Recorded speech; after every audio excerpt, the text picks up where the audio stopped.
La corruption est un autre phénomène, et ce phénomène-là est croissant. Vous ne pouvez pas aller demander un service dans un bureau sans qu'on vous demande quelque chose. Vous savez, ce n'est pas pour me vanter. Moi, j'ai été ministre du Plan et des Travaux publics à l'époque. J'avais les transports, j'avais les infrastructures, j'avais les mines, j'avais l'urbanisme, enfin bref, tout ce qui est juteux là. Mais par principe, je me suis toujours refusé, jusqu'à aujourd'hui, à prendre l'argent de quelqu'un.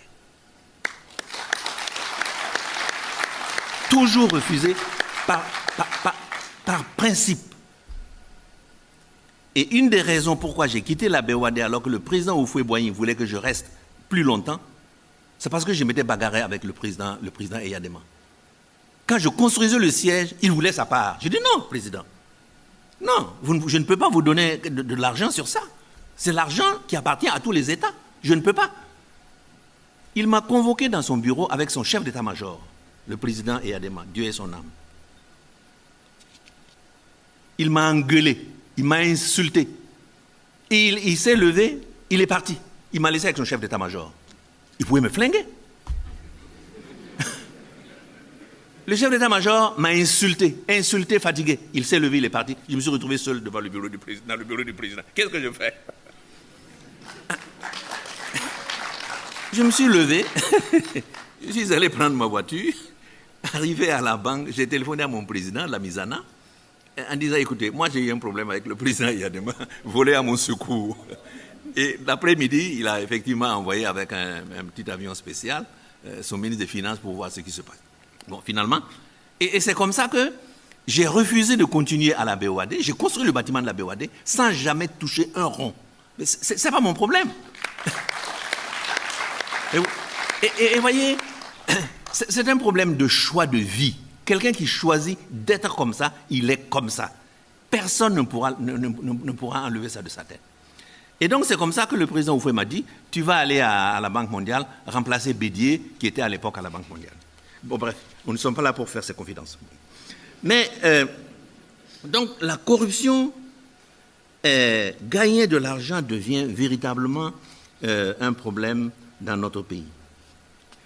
Il y a aussi un autre problème, c'est ce que j'appelle la fragilité des régimes politiques de mime démocratique. Je m'explique. Est-ce que vous avez déjà vu un seul pays dans le monde qui ait démarré son développement avec la démocratie? Ça n'existe pas dans aucun pays dans le monde. Mais nous nous fatiguons. La démocratie est un outil de fin de parcours, pas de début de parcours. Et je voulais vous dire ceci. Les États-Unis d'Amérique, qu'est-ce qui a fait le développement des États-Unis d'Amérique? C'est l'esclavage. C'est l'esclavage. Et les États-Unis d'Amérique, non seulement c'est l'esclavage des Noirs, mais aussi ils ont assassiné les Indiens pour récupérer toutes leurs terres. Ça, c'est la démocratie. Les Français, c'est 3 empereurs qui, après la Révolution, ont pris le pouvoir en France. Napoléon Ier, Napoléon II, Napoléon III. Est-ce qu'un empereur, c'est une démocratie? Et les fondations du capitalisme français, c'était au XIXe siècle. Vous voyez, non? Prenons le cas de l'Angleterre, qui se prévaut de démocratie. La reine Victoria, c'était une femme, une maîtresse femme. Elle régnait de main de fer sur un empire sur lequel le soleil ne se couchait jamais. L'empire britannique, le